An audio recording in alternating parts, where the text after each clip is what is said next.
한국군이 그러니까 제가 왜 질문 드리는 거는 아니 왜 잠깐만요. LCM2를 개발하려고 하겠어요? 그러니까 사드를 말씀하시니까 사드 그러니까. 배치를 하신다고 하니까 사드에 한정해서 네네. 사드의 기능이나 네. 사드가 방어할 수 있는 범위나 이 범위 안에서 네. 수도권 방어가 불가능한데 자꾸만 그렇지 주장을 않습니다. 하시니까 예, 수도권 방어가 제일 중요합니다.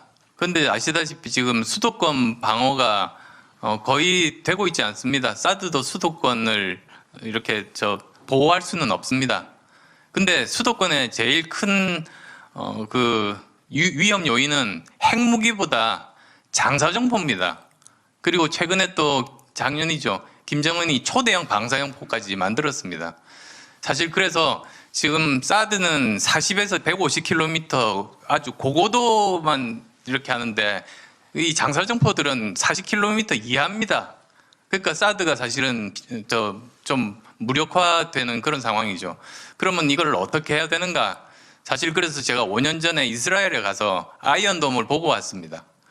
그래서 아이언돔 같은 것들을 먼저 만들어서 수도권은 장사정포로부터 안전하게 하는 것이 최우선순위라고 5년 전부터 저는 주장해 왔었거든요. 뭐 다행히 늦었지만 이제 보니까 한국형 그 아이언돔을 지금 개발 중이라는 그런 이야기를 들었습니다만 어쨌든 그게 2020년 후반에 만들어진다고 하니 하루빨리 거기에 이제 총력을 집중해서 만들어야 되는 그 문제가 있고요. 그 다음에 또 우리가 지금 또 LSAM을 지금 개발 중이지 않습니까? 그게 아마 빠르면 내년, 늦어도 또 2024년에는 나올 겁니다. 물론 그게 거기는 40에서 70km니까 사드의 이 아래 하단 정도 방어를 합니다만 우선은 그런 것들부터 먼저 완성을 해놓고 그 다음에 이제 그런 상황에서 사드에 대한 것들을 이제 토의를 하는 그것이 옳은 방향이다 생각합니다. 그럼 어떤 조건이 되면 사드의 추가 배치가 필요한 상황이죠? 사드가 그러니까 지금 현재 LSAM 같으면 40에서 70km라 그랬지 않습니까? 예. 근데 또 뭐 더 잘 아시겠습니다만 LSAM2 같은 경우는 40에서 150km니까 그거는 한국형 사드라고 볼 수가 있는 것 아니겠습니까? 예, 맞습니다. 아마 그 정도가 되면 우리나라에서 LSAM2가 나올 것 같은데 예. 그게 우리나라 국방 예산에 굉장히 많은 돈을 들여서 지금 개발 중인데 그러면 또 구태여 그때 미국산을 살 필요가 있겠는가? 그럼 우리가 지금까지 국세 혈세를 들여서 만든 LSAM2는 도대체 어디에 써야 되는가?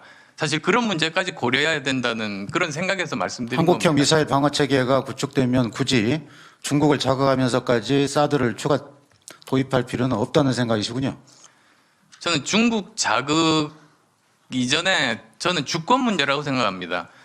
아니 사실 대한민국이 사드를 뭐 배치하든 안 하든 중국이 하지 말라고 간섭한다는 것 자체가 그건 말이 안 된다고 생각합니다. 그래서 제가 산불 정책에 반대한 겁니다. 아까 사드 얘기 계속 나왔는데 그 사드는 이제 50km 이상 고고도에서 미사일을 요격하는 거 아니겠습니까? 근데 수도권 방어를 하려면 제가 이해하는 사드 시스템으로 보면 저 개성쯤에 사드를 배치해야 돼요. 그렇지 않고는 불가능합니다. 근데 어디다 않습니다. 배치하시려고 하는지 그 계획이 있으면 말씀해 주세요. 아니 그건 그렇지 제가 않고요. 저 시간이 없으니까 한 가지 더 질문을 해서 이제 같이 이야기를 듣고자 하는데 이게 한 개성이나 이쪽에 해야 수도권 방어가 가능하고요. 그리고 이제 이거는 120도 정도를 감시할 수 있는 거기 때문에 지금 이제 북한이 SLBM을 전략 자산화했지 않습니까? 그래서 잠수함 타고서 측면에서 공격을 하면은 방어가 불가능해요. 그래서 어떤 군 전문가도 사드 배치하자는 얘기를 안 하는데 군에서도 얘기를 안 하는데 정치인들이 나서서 지금 사드 배치를 이렇게 이야기하는 것 자체가 저는 이게 안보 퍼플리즘이라고 생각하거든요.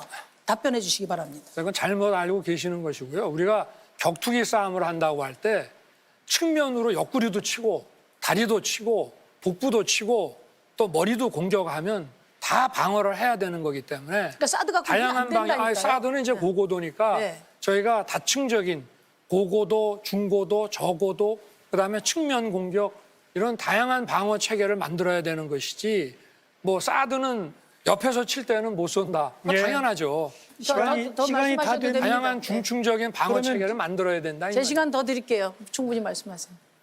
아니 그러니까 네. 그래서 어느 군에서 지금 사드가 불필요하다고 말씀하시는지 모르겠습니다만은 아까 우리 안 후보님 얘기하시던 소위 그 LSM-2라고 하는 게 있습니다. 그것도 사드하고 비슷한 거거든요. 그럼 우리나라 군대가 한국군이 그러니까 제가 왜 질문 드리는 거는 아니 왜 잠깐만요. LSM-2를 개발하려고 하겠어요? 그러니까 사드를 말씀하시니까 아니, 사드 그러니까. 배치하신다고 하니까 사드에 한정해서 네네. 사드의 기능이나 네. 사드가 방어할 수 있는 범위나 이 범위 안에서 네. 수도권 방어가 불가능한데 자꾸만 아니, 그렇지 주장을 않습니다. 하시니까 제가 그렇지 지적을 않고요. 드렸습니다. 아니 우리 군에서 LSM-2가 사드하고 비슷한 건데 LSM-2를 지금 개발을 하고 있어요. 아직 되려면 한참 멀었습니다. 네, 됐습니다. 그 정도.